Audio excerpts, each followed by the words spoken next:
It's time to break down some football. We got to get our mind right. Touchdown, win. From the perspective of guys who played in the NFL. Caught, touchdown! And a guy who had one really great sack in high school. Oh, you're so weak. You're a waste of my time. Greg Camarillo and Marcus McNeil are the pros, and Scraby is the Joe. Let's go. Let's go. Let's go. Two pros and a Joe starts right now. All right, let me get you a little background story right here, and I'm gonna make a few things up as we get started. So my family and I went to a dog adoption thing the other day, and we came home with a brand new puppy, and we're like, well, what should we name this little guy right here? And we settled on George.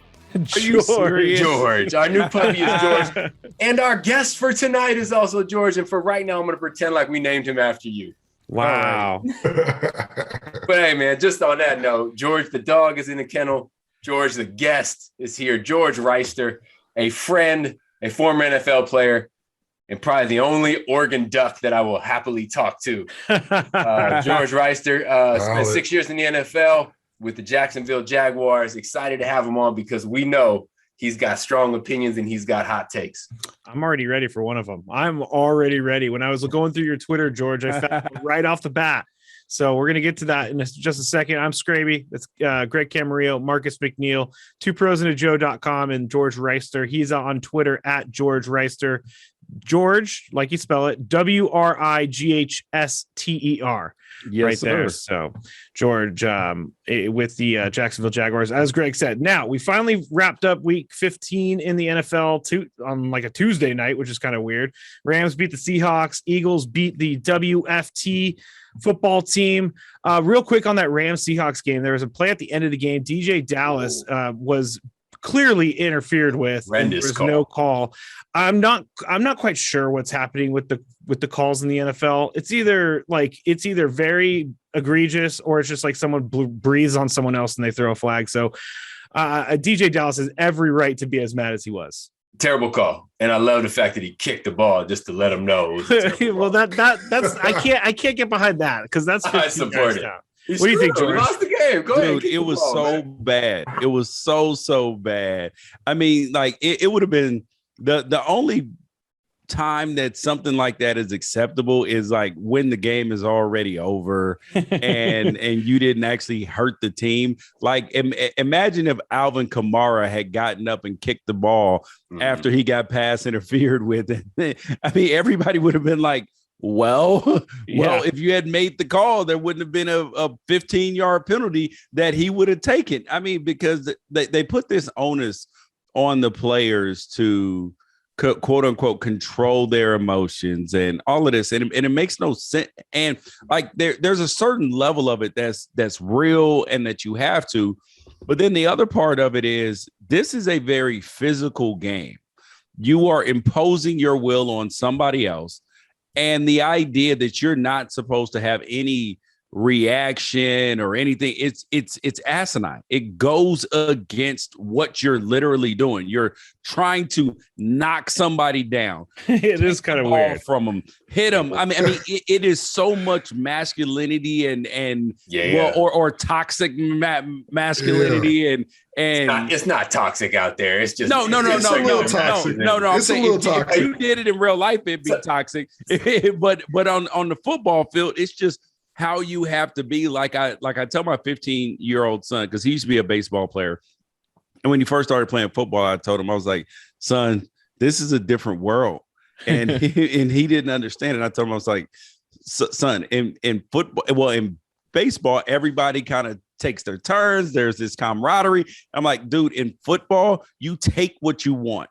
Like you literally take it, whether it's somebody's spot or it's sometimes you got to fight somebody. Sometimes or you got the soul of someone if you get it too hard or something. Let me ask you two, George and Marcus, did you ever end up with a penalty for something after the whistle when you were supposed to control your emotions and it got the best of you? Because I know Marcus was fighting all the time. I can see Marcus on his face. He's got something. No. The only bad time I had was I used to have like the meanest get off when it came to like playing offensive line. Because I had a trick that me and Nick Harwood used to do where I knew I'd get off right when the ball snapped. Give us right? the trick. So I can't give you that. You got to pay for the song. So I put it on Apple for $9.99, and all the left tackles can go get it from there. So you can learn how to not deal with crowd noise. But like, so I'm sitting there and I'm doing it right, and I'm coming off right as the ball snapped every time. I know me and Nick practice it all the time, and they keep on calling for the penalty. He's jumping. I literally got like 4 or 5 offsides penalties. And it was to the point where Nora was like, hey, Mark, you need to control yourself. I'm like, look, either I can jump offside or I can come off right when the ball happens, snaps and block Tom Ali like I know I can, or I can get off late and then Tom gets a free shot on Phillip. What y'all want me to do? You know what I'm saying? So you selling a trick for $9.99? Just trying to control it. Got you 4 or 5 flags in one game. Did you get refund? It was my worst. It was probably my worst game ever in KC. You know what I'm saying? Like, it was just one of those rough nights. Wasn't an easy game, and they just kept on picking on me. And it's never good when an offensive lineman is on TV. You know what I'm saying? They're only calling our names when we offsides, holding. And then we got this dumb look on our face, and we already. But if you turf somebody a couple times, though, if you put them on that back, you put them in the pancake maker, man. That's get on there for that for a road grading somebody. Hey, I was on there for that too. I was dominating. Really, I was dominating Tamba Ali that game, and I just felt good about what I was doing. So I was like, you know what, I'm just gonna keep on doing me. We ended up winning the game, so I'm like, I'll take the penalties, you know what I'm saying? But I got to protect my quarterback at all costs. You feel me? Yeah. So for me, I only lost my cool really 2 times, once in practice and once in a game. Once we were playing the Pittsburgh Steelers on Monday Night Football, and I literally wanted to, like, I wanted to physically harm Joey Porter. I mean, I was whooping Joey's ass. My teammate, great to be on his side. I was whooping his ass all game, but he was still talking and talking. And I'm not a talker, but as soon as you come at me, oh my God, bro, the floodgates open. You would be, Greg, you would see me and you would be like, bro, who is that? I've never seen that person. And then one time at practice in Jacksonville, it was a bad day. It was a bad day. Coach was on me. And then this dude, and it was toward the end of the season. And this dude who was on practice squad, and it was like a Wednesday or Thursday, and he's just going way too hard. I'm hurt. You know what I mean? Like, it was He's a bad. practice squad guy alone. Yeah. So then I pancaked him. We were doing goal line. And so I just kept on running after the play, just pancaked him. And then I got up and I kicked him. Oh, you hit him with the who are you, Urban Meyer? You Urban Meyered him. Bro, I kicked him full on, like, not a nice kick either. And then, but nobody saw it. And because it was like hold on. So we go to film. Oh, of course it's going to be on the film.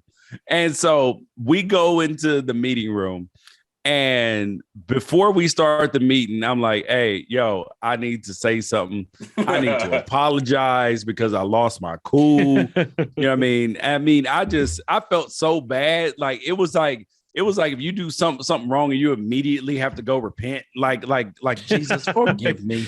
And so I'd had to preempt it because I didn't want them to see it on film and then me try to apologize because I was dead wrong. Hey, sometimes you just got to stand up for yourself. And speaking of all this, I think on Saturday night, Matthew Judon and Carson Wentz were going at it. And the reason was apparently Matthew Judon was, and this is from Carson Wentz, he was affecting his ability to in the future to have children. That's what Carson Wentz said. So I'm assuming that Matthew Judon either punched, grabbed, stomped, or something the nether regions of Carson Wentz. But Carson Wentz, he's never been so fired up on a field in his life. See, wow. Barely threw any passes. You can't go with the softball. Oh, he was trying to prevent my ability to have children, bro. You got to be like, bro. He was grabbing my nuts.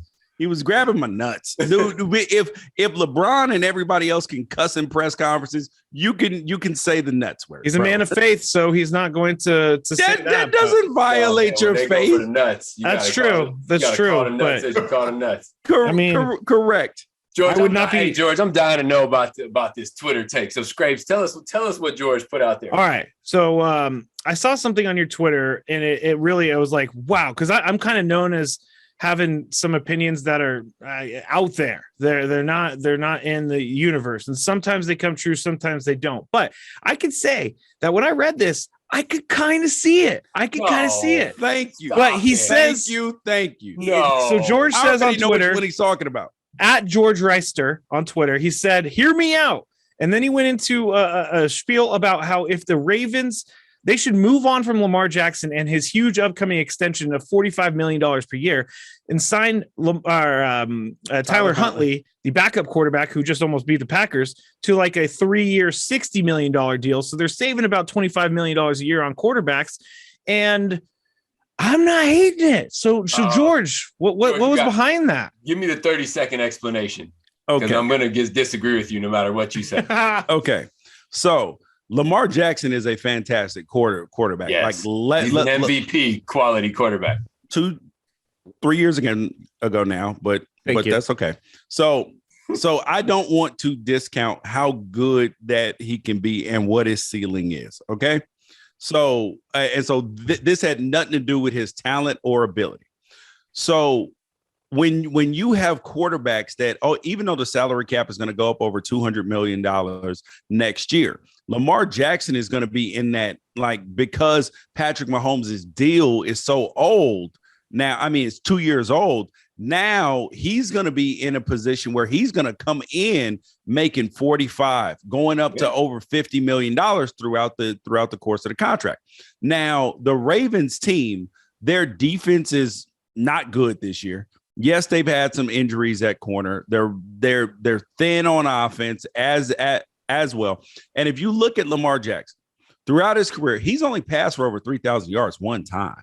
Mm-hmm. And what you've seen out of Tyler Huntley in the 3 games that he's played, he's gotten better every single game. So this isn't just a flash in the pan. This isn't what happened in Green Bay where old boy threw the 7 touchdowns. Matt Flynn. And then went to Seattle, and then Russell Wilson takes his job. No, it happened with Tom Brady too and Matt Castle. Yeah.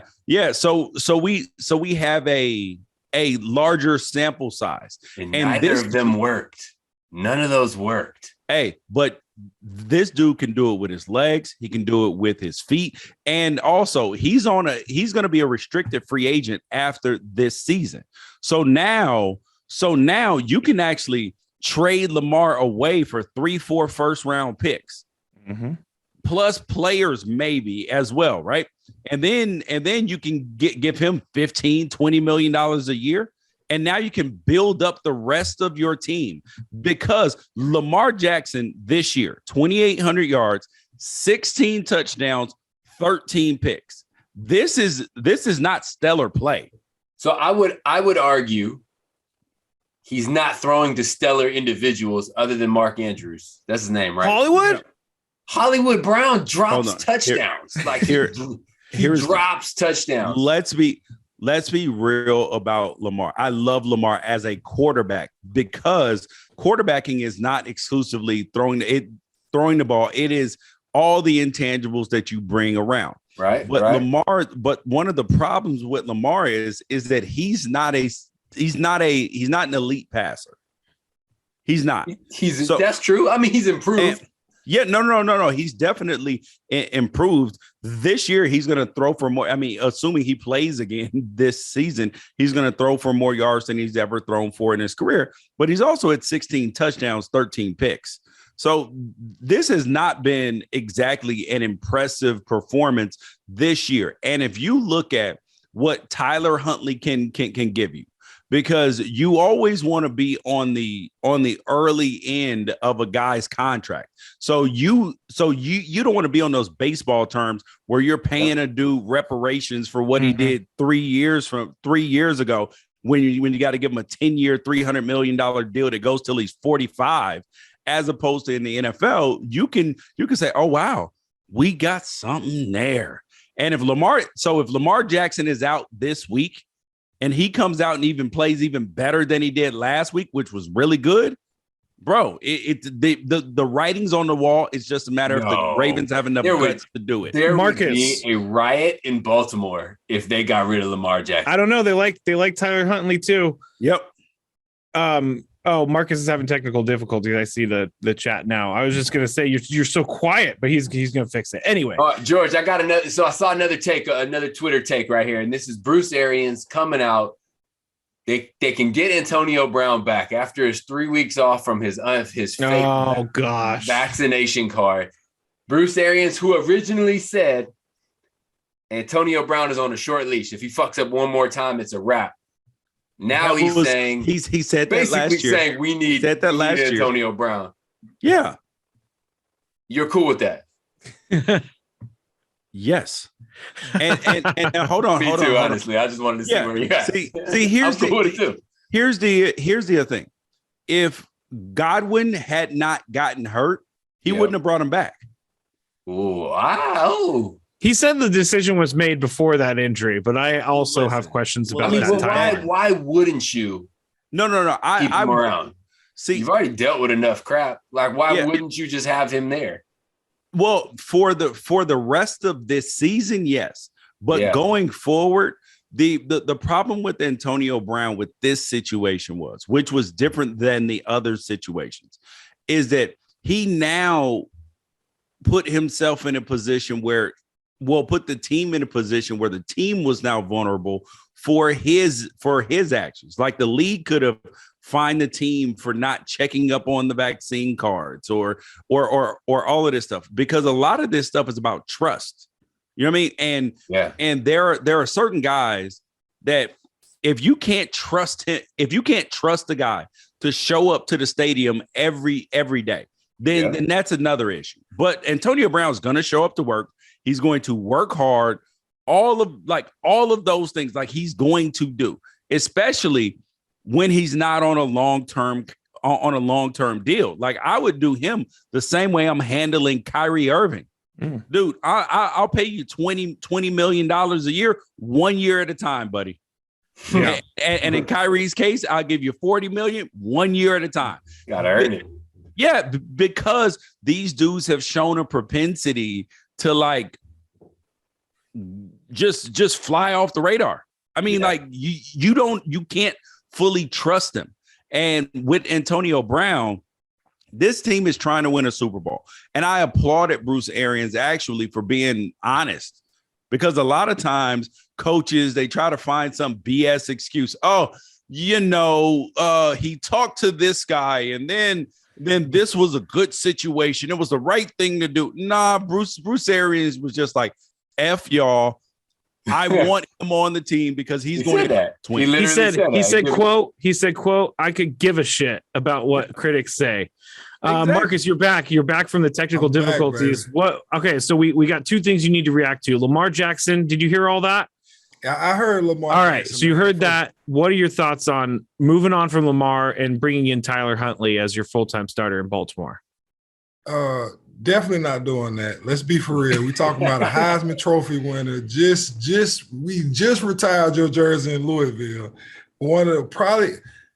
Though Lamar isn't the best passer yet, but there's a lot of people who can continue to become better passers. And for him to know that eventually he's going to have to use his arm more, that's a progression I'll take. He's not a bad ball thrower. No, I just don't think he's as elite as Aaron Rodgers or Tom Brady. You know what I'm saying? Who's putting the ball spot on every time. You know what I'm saying? I mean, like as a passer though, right?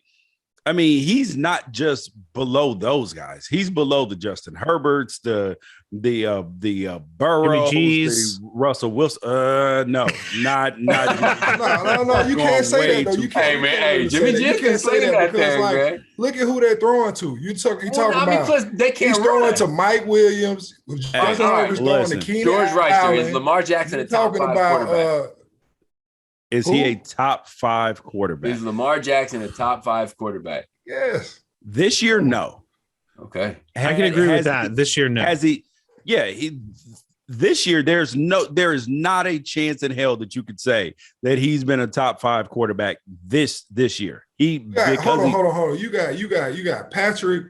You got Aaron. He ain't top 5. He not top 5. Patrick, Aaron. Marcus got through one. I was about to go down. Then when I said 1, Patrick, 2, Tom, no. Aaron, I got Justin Herbert. You know what I'm saying? We got Mac Joe. We got Big Mac. Like, Big Mac, you're taking Antonio Brown on Arians. Basically saying screw what I said before. We need Antonio.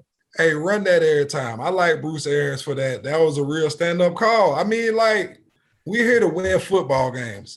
People don't understand this enough. And I understand, like, the NFL team is like their money comes from the contracts from TV. I understand. Like, so you're not really worried about whether or not we win the games or lose the games all the time. But when it comes down to the nuts and bolts of football, everybody who's played the game wants to win football games. So when I have a coach that's here like, hey, I'm going to do what's best for the team, and especially when I have a receiver who has a relationship with a guy as big as Tom Brady, then guess what? I'm going to run with that as long as you can do what I need you to do coming to practice. Yeah, now, wide receivers always if you're hurting the team, if you're doing things to hurt the team, then no. And I will go so far as this. I know that this is going to be a super popular, unpopular opinion by some people. Here's the truth, is that I firmly believe that if a player is not in jail, he should be eligible to play. Oh, wow. If like not even like in the process of going to jail. Like no, not physically in jail. Yes. No. If he's been convicted of a crime. Yeah. All right, I got an example. Henry Ruggs. He has not been convicted of his crime. Nope. I don't want him on my team right now. Okay. That's more of a distraction than it is. So I'm saying I don't have a problem when people get accused of crimes or accused of things, and unless it's been proven that they did it, then because. So Deshaun Watson, you're saying, should be on a field at this very moment. Yes. Because at the end of the day, this is the entertainment business. The NFL is not an adjudication arm. It's not the sheriffs, it's not the police, it's not the FBI. Like, so all of these investigations that they're doing, dude, for what? For PR. To keep fans. Yes, it's a PR thing. But here's the thing is that athletes a lot of times get judged even more under more scrutiny than actors, musicians, all of these people who they will catch some flack. Bro, it's people still listening to R. Kelly right now. Oh, all right. Oh man, I miss his songs. Damn it, that TP2 was amazing. I want to go back to it, man, but I can't. Think about how many musicians have been accused of crimes, convicted of crimes. All of this stuff. Listen to Michael Jackson. Bruh, what are we talking about? Yes, look at all the movies. I mean, what are we talking about? It's just, and I think that part of the reason why athletes get judged a little more harshly is because the majority of professional athletes are black. And that there's a little bit of a demonization of it where it's like white fear about oh my God, these aggressive players, we must hide our daughters, hide ourselves, make sure we're protected against them, bro. When in reality, professional athletes are convicted or even charged with crimes at a lower rate than freaking police officers are. I like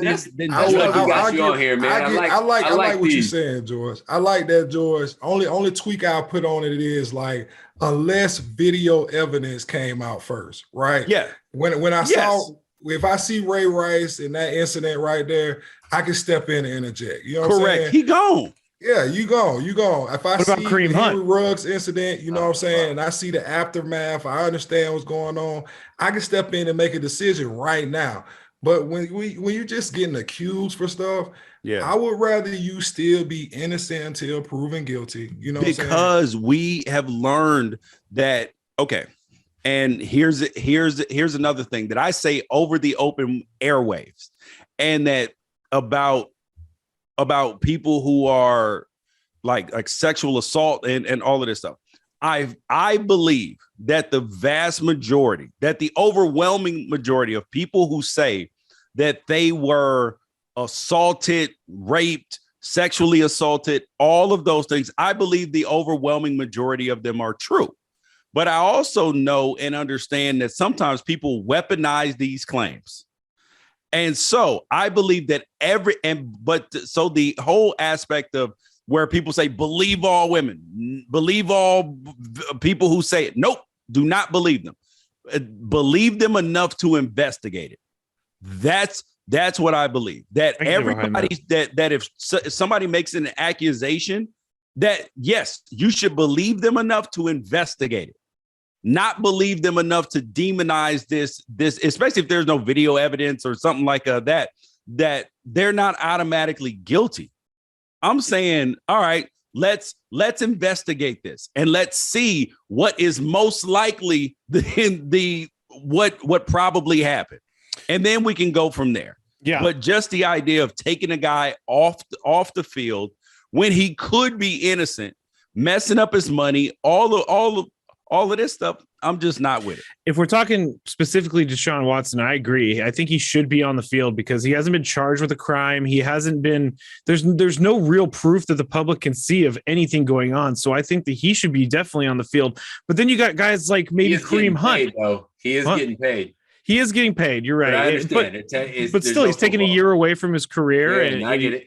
And maybe he's wrongfully accused. I just got to say here, though, that I am an equal opportunity hater. I hate Tom Brady just as much as I hate Antonio Brown. So, all right, let's dive into one last thing before we got to let George go. But we're talking about guilty people, and I don't want to make light of sexual assault, what we were talking about. But it's time to change direction and talk about the guilty Urban Meyer of kicking Josh Lambo. And that being the final straw, as a former Jacksonville Jaguar, man, what do you see going on with your organization? I mean, I don't know if I would go with my organization. I would go with the organization I played for. Former employer. Yeah. Oh man. I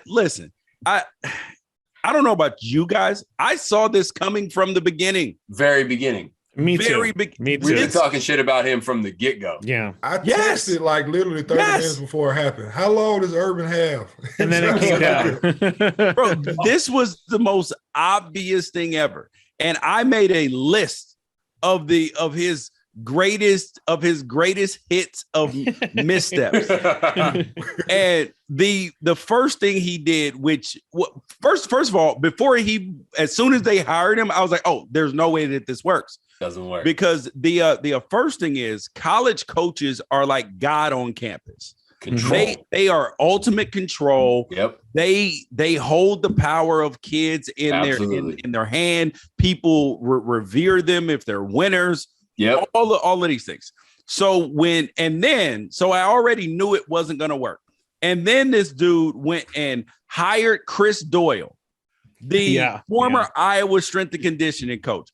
Like, bro, did you think? And he was like, I vetted him. Bro, it don't matter what you say. Them players went to ShotCon and he was out 24 hours later. So it's just so our listeners understand the difference. In college, if a strength coach tells you to do something, you do it. You run until you are literally throwing up or cramping up. In the pros, once you get that contract and a strength coach says, hey, go squat that, he's either going to ask, hey, do you want to go squat that? Or you can just tell him no. I don't do back squats. I'll do front squats. I do band. There you go. Press, you didn't say that in college. Yeah. No. But in the league, it was like, in the pros, no, I do it this way, coach. Oh, okay, George. Oh, okay, cool. Whatever works for you. Yeah, but this dude thought that he was gonna slide in a dude who had been fired for racist things and treating players unfairly and all that. You thought that you were gonna just be like, I vetted him. Nah, man. Them players called up Shad Khan and was like, nah, player. Hey, so what about Tim Tebow? We didn't even talk about that. Hold on. He's still. He's just getting started. Number one. That was number one. Number two was during the draft. He drafted Travis Etienne, that was so he drafted Travis Etienne and said that he wanted him to be a third down back. And this is when you have James Robinson, and out of a roster of 53 people, you need like 40 things, and a third down running back ain't one of them. So that was already another bad decision.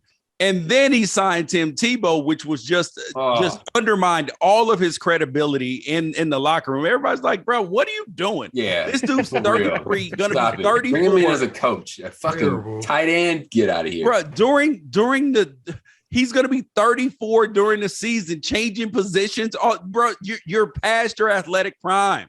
Stop.